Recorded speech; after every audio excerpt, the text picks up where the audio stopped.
Hey guys, making money with Gary. Okay, I'm in one of my secret honey hole spots picking longleaf pine needles.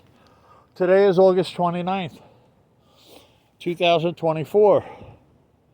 And today I sold online today between 12 a.m. and 1 p.m. I sold one 3-pound order and one 1.5-pound order of the longleaf pine needles, which is $70 in my pocket and $40 in my pocket, $110 in my pocket. The gross would be 70 and 92, be 162, about right around there. But in my pocket is 110. 70 and 40, yeah, 110. So look, I'm going to show you a $10 handful right here. Right here's around $10. Definitely $10, if not more. Now, I'm going to show you in my bag here. I kind of curl the ends up so you can see my bag is a total of right around 7 pounds. A lot. I picked today. I've been out here over 3 hours, probably 3.5 hours picking, yes.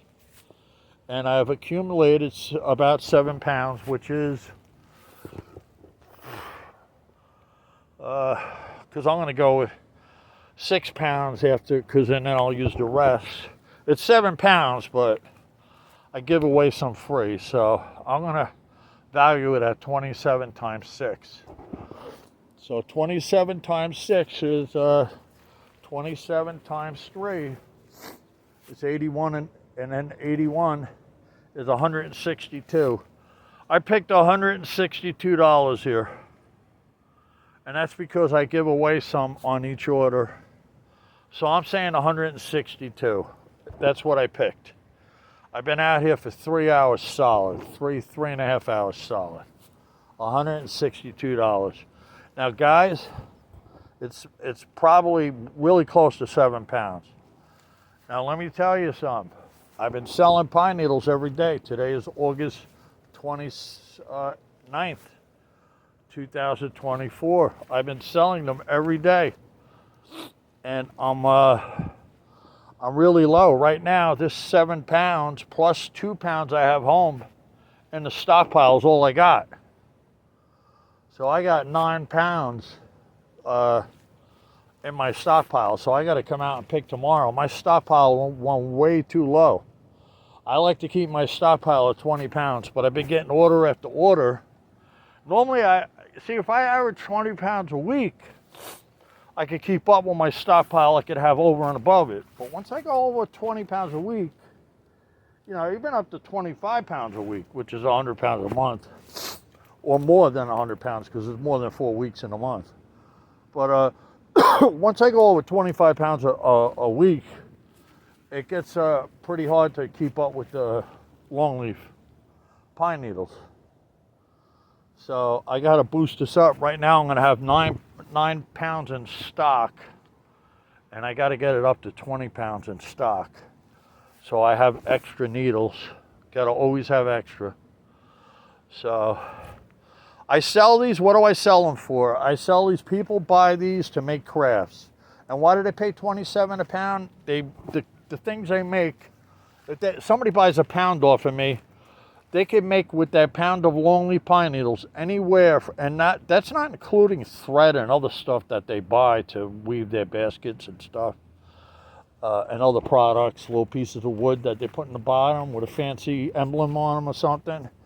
Well, if somebody buys a pound off me, they're going to make between $500 and $1,000 roughly.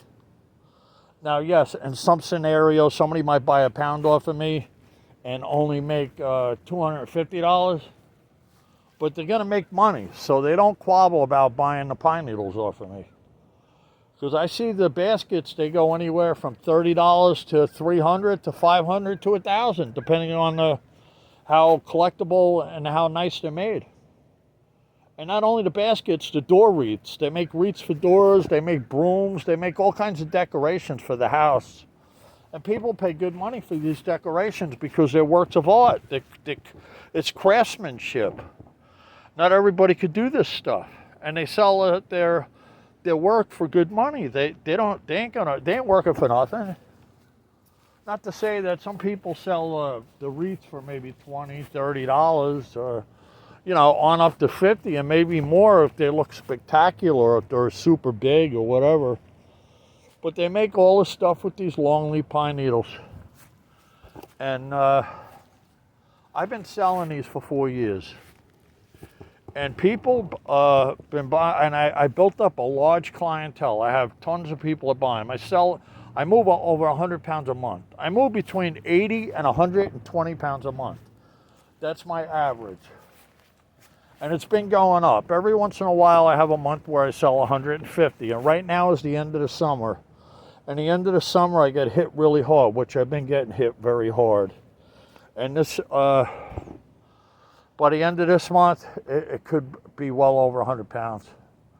I got to add it all up. And by next month, it could be 150. I don't know. I mean, I'm telling you, the variation, it's between 80 and 120 pounds a month.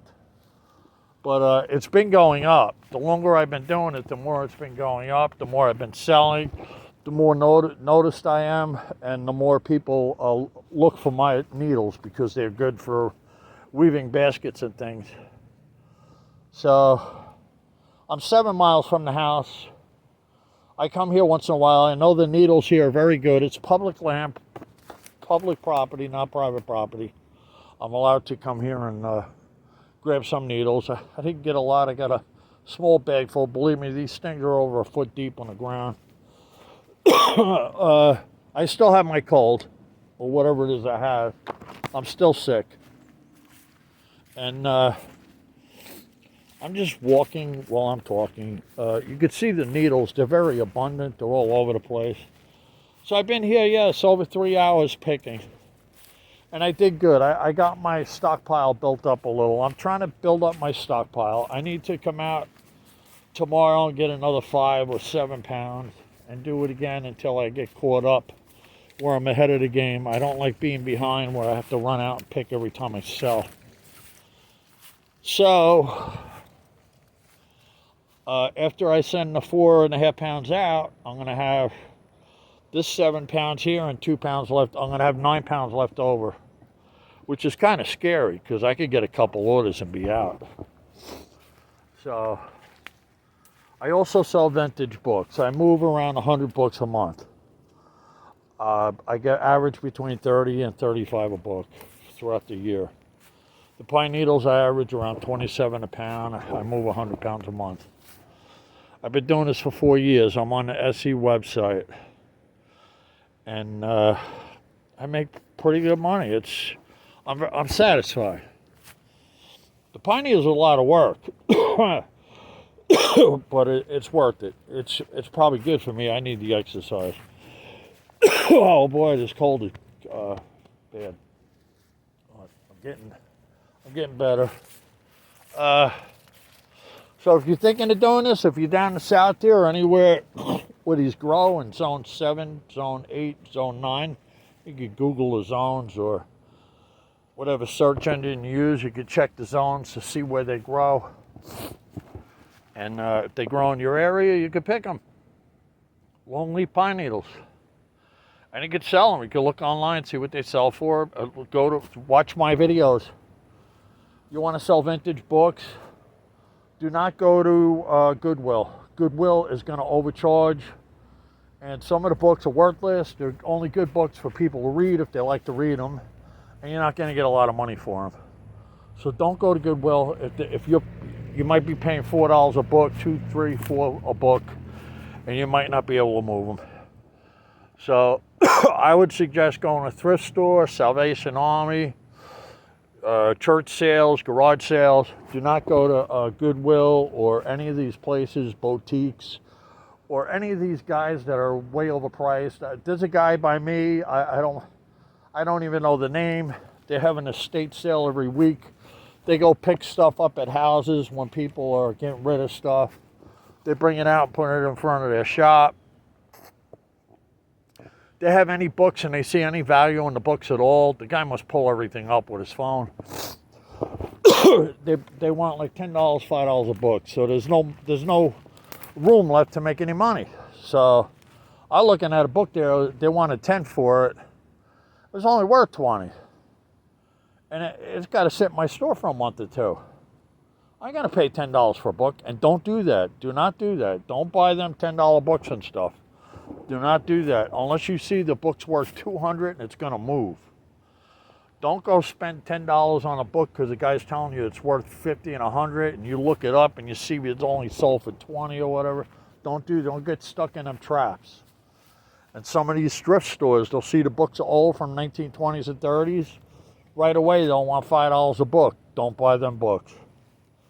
You could pick up books from the 20s and 30s for $1, and you could sell them for 20 or 30. And remember, you got to store them. You got to put them up on the internet.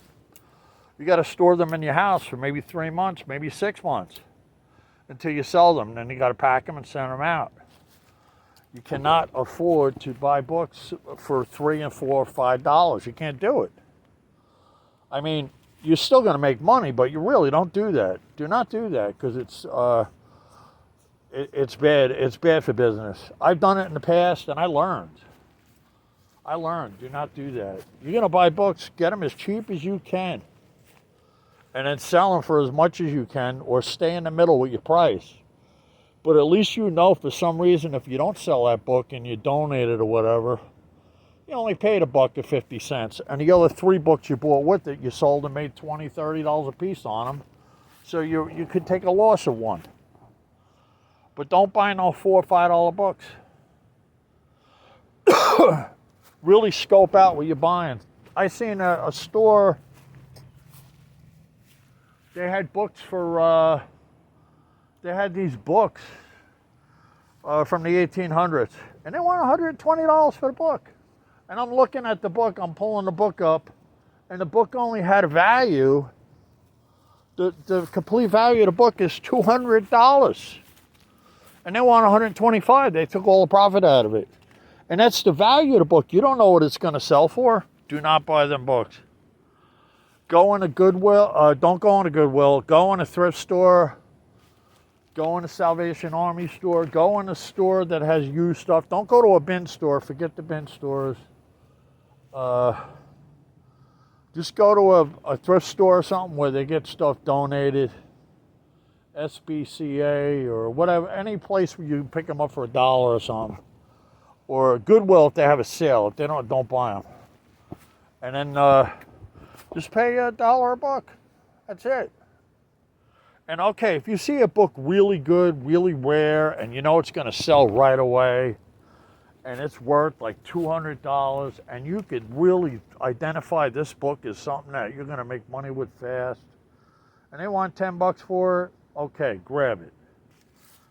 But try not to do that. Do that very seldomly, because you could get stuck. I've got stuck. I bought old books from 1920s and 30s, spent $5 a book, went to place, walked out, spent $100, $120. And I've sat on the books for a long time to sell them. I made my money, but don't do that. I get plenty of books. I get them for $1 each and stuff, and I get plenty of valuable books. And there is good money in books, especially when you get signed books or first editions or rare books, collectible. People want them. There's good money in books. So if for some reason you cannot do the Longleaf pine needles, look into doing the vintage books. Follow my videos. Now, guys, I'm gonna get out of here. And okay, I'm making good money here. I'm doing good, and you can do it too. It's not hard. And like I said, if you're a young person and you're working a full-time job, do not quit your job to do this. Do this part-time and play around with it. Don't quit your job if you have a good, steady job. Keep your job. Your job's going to pay the bills. Sometimes this stuff will come and go in fads. It always don't stay solid. And you got to be prepared. Your rent's due, your bills are due, your mortgage is due. Whatever it is, it's due, and you're going to have to pay it. So if you have a steady job and all of a sudden you start making money doing this, do this for a full year before you decide to leave your job. And make sure you have a sizable bank account. And if you do leave a job, leave it on good terms. Now, if you're older like me, look to do this stuff on the side. Yeah, if you can't do this, you're not physically able to do this stuff. Do it in the winter when it's cool out. If you're not able to do that, or for some reason you're ailing, you can't do that, go to the vintage stores. You could go in the vintage stores in a wheelchair. You could go there with a cane and walk in there and sit down, bring your own little chair with you. Look at the books and pick out a couple of books, 10 different books, and get books. Make sure you got a couple $100. Walk out of there, go pay for them, get out of there, put them up online, wait, you get money. Your money will come back. All right. There's money in those. There's money in those hills there. There's money everywhere. There's a lot of money in the books. And there's a lot of money in this. All right, guys. I'm in South Carolina here, and boy, I'm not used to this heat. But I've been adjusting. I've been down here 4.5 years. All right, making money with Gary. Over and out, guys.